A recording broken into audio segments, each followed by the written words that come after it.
Thank you all for joining. We'll continue reading the book The Mind of the Soul by Master Gary and Linda. Today's chapter is The Greatest Gift, chapter number 21. Am I audible?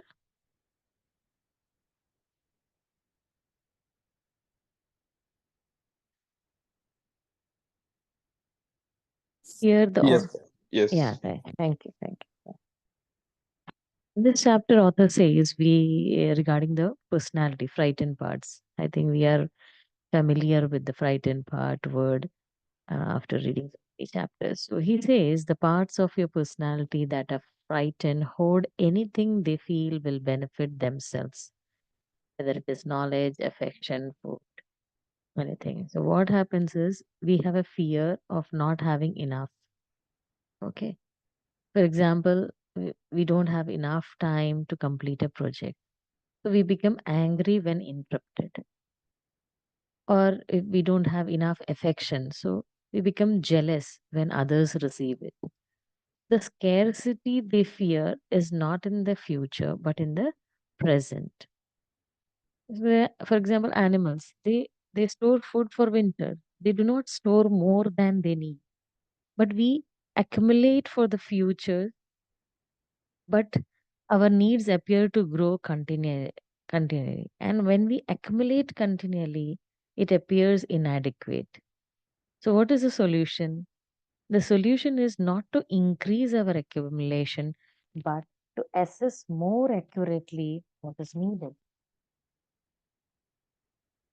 And this is difficult when you are frightened. So, scarcity, this exists for you internally. So, external abundance will not fill it. So, how much ever you accumulate money or how much ever you accumulate your recognition or appreciation, until and unless you remove the scarcity internally, external abundance will not fill it. So, the scarcity that creates the need to hoard is the scarcity of self value. So, why it arises? Because self contempt, there is self hatred, and these things cannot be healed with money, recognition, affection, attention, or influence. Because no matter how much you gain, the need for more is still there. Like reading the horizon, how much you walk faster or you travel, you are not able to reach the horizon. Scarcity of self value cannot be remedied by money, recognition, affection, attention, or influence. What he says is give all that you can and accept all that you are given. I'll repeat again. Give all that you can and accept all that you are given.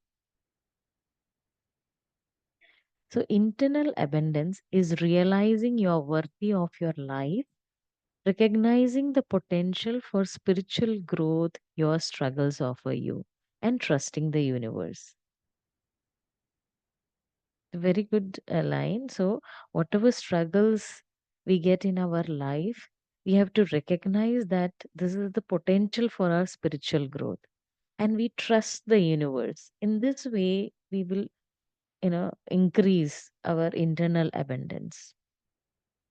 So, in other words, internal abundance is self compassion and self appreciation. Author then gives an exercise for us to perform. Like, what is the scarcity you feel in your life? Okay. Out of the following shortage, which one you feel? Time, friends, talent, good looks, money, love, attention. Make a list of what you don't have enough. Okay. Then circle the items on your list that you're willing to look at from a new perspective. Consider each, and as you do, notice any thoughts you have about how you don't have enough. Suppose time. If you consider circle that time is you don't have enough time. Then notice any thoughts you have about how you don't have this time. Notice any painful sensation in your body, such as tight shoulders, clenched jaw, upset stomach, or pain in your chest when you notice about this. Ask yourself, am I willing to open to the possibility that it is my self value that is lacking and not what I think is lacking? Just explained before that you know, worthiness, these things, and anger, jealousy, if these things are there, that's our internal lacuna. If yes, set the intention to heal the frightened parts of your personality that feel they don't have enough, and consider the possibility that you are valuable, loved, and internally abundant. And then journal it, whether you are developing a new perspective, whether there is a change you are noticing in yourself. Then the author is giving an example about the sun. The sun warms all and does not require appreciation or recognition. In the same way, internal abundance radiates from you like a sun.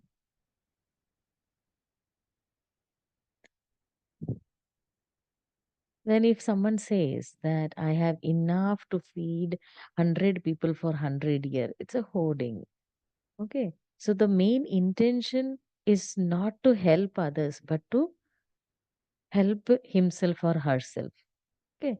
The consequences of creativity that benefits others and the consequences of creativity that benefits only you are different because the intention is different. Like an example of this feeding 100 people for 100 years, but it's for himself or herself, not for others, because you are motivating your frightened parts of your personality. Then the author talks about the share. There's a connection between this sharing and your internal abundance. So, sharing requires you to care about the other person. Unless and until you care about the other person, the sharing will not happen. So, when you share, you are motivated by healthy parts of your personality. And the author gives an example of his experience when he had met Oprah Winfrey in her show. She showed a tape recorder of a woman whose only son was murdered, and how in at the initial stage she used to call the attorney and district collector that the person who killed her son should be hanged and should be killed or should be died because of AIDS. All these kinds of hatred. She was filled with hatred, but she mustered courage to meet this person. And when she met her son's murderer, she just told him that you don't know my son, how much he was a loving person. You don't know how what he wants to become. If you knew him, he would not have you would not have killed him. And the tears started flowing. And this murderer started looking at her eyes and below the table. This woman extended her hand towards him, and they both were in that moment of sobbing and crying for a second. She melted down. The woman, with this gesture, she melted down. From that day onwards, she started meeting all the criminals in the prisons and considering them as her own son. Her heart softened, and this is sharing. It takes courage to share painful emotions with those you feel have caused them. So, to face the possibility of rejection and the intention to create a friendship. So, by mustering the courage, this lady overcome the possibility of rejection, and she created an intention of friendship. But if you leave the distance between you because of your judgment you have created, you lose power. Okay. So sharing is different from complaining, which is an attempt to make someone else responsible for your experience.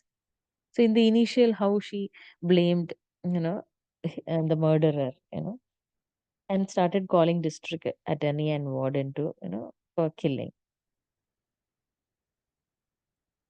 But later, she created warmth and caring for that person.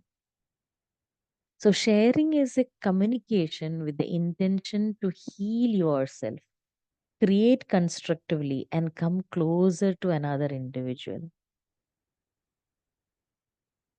The author says, even if you're frightened of what you must do to share, you are grateful for the opportunity because sharing energizes and fulfills you. So the greatest gift you have to share is your presence. So when you listen with full attention without thinking about how you are going to reply, the dinner you're planning or your projects, you give the gift of your presence. Sometimes impromptu we decide we do something and it becomes a hit. It becomes successful. So without planning, you give your full attention. And that's the gift of your presence because you are aware, you feel, and you are free. Again, I'll repeat, the greatest gift you can give is your presence. When you share your caring, patience, and open heart, you shine like the sun.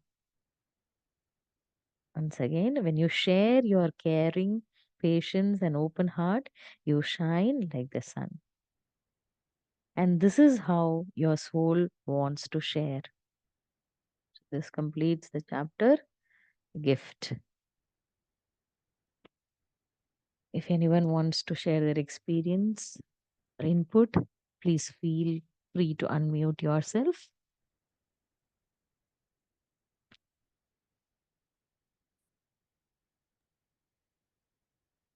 Hi, ma'am.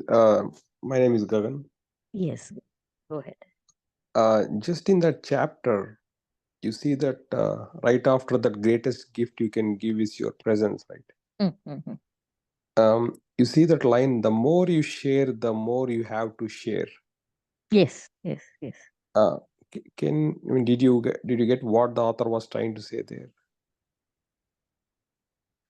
Think I feel the more you share, in the sense when you start sharing, you feel more abundant. Like for example, if you start loving anyone, irrespective of your closeness or any relationship, anything, like a universal love, you feel abundant and you start feeling to give. You are so full that you want to spread that love to each and every individual.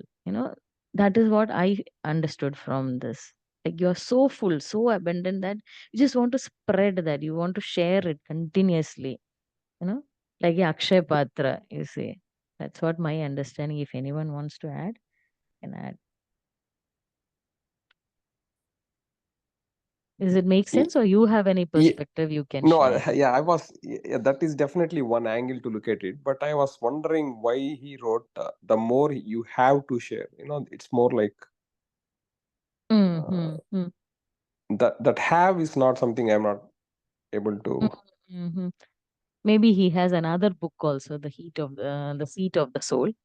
So we will look into it next time, next reading after we finish. Then maybe we'll have more clarity because that was his first book, The Seat of the Soul, and then this came. Oh, the seat of the soul. Okay, I was Yeah. reading the soul stories. Ah. There was another book of him. Mm-hmm. Um, okay, but I didn't see anything related to this part in that book. Thank you, ma'am. Thanks. Okay. Anyone else wants to share their input upon Gaganji's point of view?